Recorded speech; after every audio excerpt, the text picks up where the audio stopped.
The fire took everything: her parents, her home, and her voice. She was 7 years old, hiding in a closet while the flames roared around her. A firefighter found her, carried her out, but she never spoke again.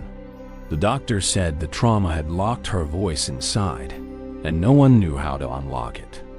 She learned to communicate with a small chalkboard, writing her thoughts in neat, careful letters.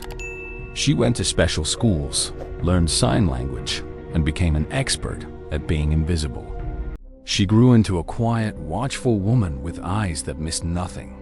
Her name was Ilara, and she had not spoken a word in 20 years. Her only solace was the sea. She moved to a remote coastal town, took a job as a keeper of supplies for the Lighthouse, and spent her days watching the waves.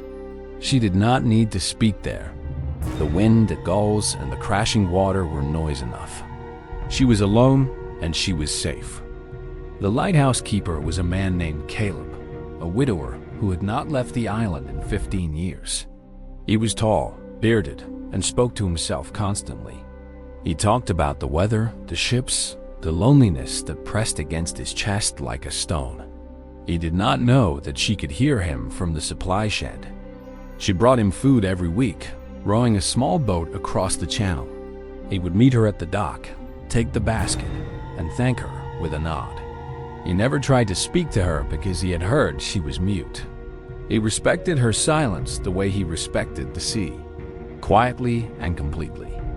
But one day, as she turned to leave, he said something that made her stop. "I wish you could speak," he said, not to her, but to the horizon. "I would tell you that you are the only person who makes me feel less alone." She did not turn around, but her hands trembled on the oars. She started staying longer after that. She would sit on the dock, pretending to tie ropes or clean nets while he talked.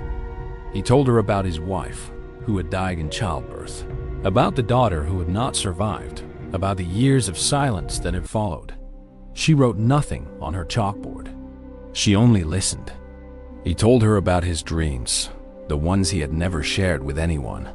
He wanted to paint, to travel, to see the northern lights. He wanted to hold someone's hand without feeling like a ghost. She wrote on her board that night, "You are not a ghost. I see you." She left it in his basket. He found the note the next morning and read it a dozen times. He looked across the channel at the supply shed, where her light flickered in the window. He did not know her name, had never asked, but he knew, suddenly, that he was not alone. He wrote back, "I see you too." They exchanged notes for months, filling his shoebox with scraps of paper. He told her about his favorite star, the one he talked to when the nights were longest. She told him about the fire, the closet, the silence that had followed. He did not pity her. He understood. Grief, he wrote, is a language without words. One evening, he asked her to stay on the island. He had a spare room in the lighthouse, he wrote, and the channel was dangerous in winter. She agreed, packing her few belongings and rowing across for the last time. She moved into the small room at the base of the tower, and he began to leave fresh flowers on her windowsill. They lived side by side, two silent souls who communicated through notes and gestures. He read to her at night, his voice filling the small room. She learned the cadence of his breathing, the way he paused before a laugh, the softness in his throat when he spoke of beauty. She was falling in love with a voice. He was falling in love with her presence, the way she tilted her head when she listened, the way her eyes crinkled when she smiled. He had not smiled in years before she came. Now he smiled every time he saw her. He wrote a note, "I think I love you." She wrote back, "I have loved you since the first word you spoke." Then the storm came. It was the worst in a decade. Winds that tore trees from the ground and waves that swallowed boats whole. Caleb went out to secure the lighthouse lantern, a routine he had done 100 times. But a rogue wave swept across the rocks, knocked him from his feet, and pulled him into the churning sea. She saw it from the window, his body tumbling in the white foam, his arms reaching for something to hold. She ran to the cliff, screaming though no sound came out. She watched him disappear beneath a wave, then surface, then disappear again. She opened her mouth, and the scream that had been locked inside for 20 years tore free. "His name is Caleb. Help him, please. Help him." The sound carried across the water, raw and desperate. The fishing boats heard her, turned their lights toward the sea. And Caleb heard her too.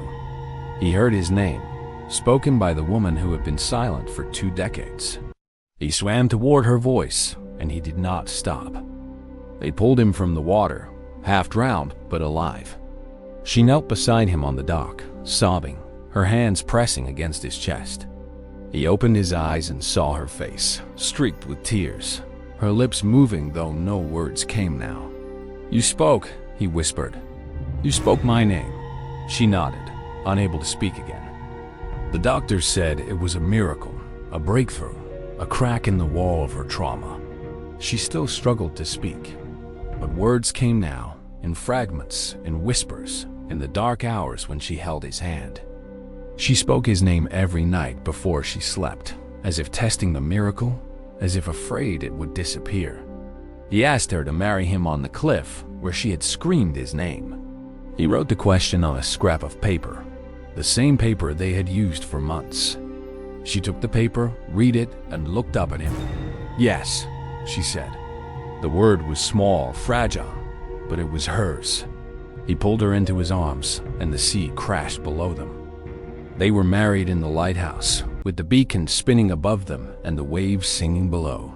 She wore a white dress, and he wore a suit he had not worn since his first wedding. When the preacher asked if she would take him to be her husband, she looked at Caleb and spoke clearly, "I will. I have been his since the first note." On the night of their first anniversary, they sat on the cliff where she had screamed his name. The stars were bright, the sea was calm, and her voice had grown stronger. "Do you remember the first time I spoke?" she asked. He laughed, his arm around her shoulders. "I remember thinking I was dreaming. I was dreaming," she said. "I dreamed of you for 20 years. I just did not know it." He kissed her forehead, her cheek, her lips. "You saved me," he said. She shook her head, her eyes bright. "We saved each other." And in the quiet of the lighthouse, a woman who had been silent for 2 decades and a man who had been alone for 15 years held each other and listened to the sea. They had found their voices at last,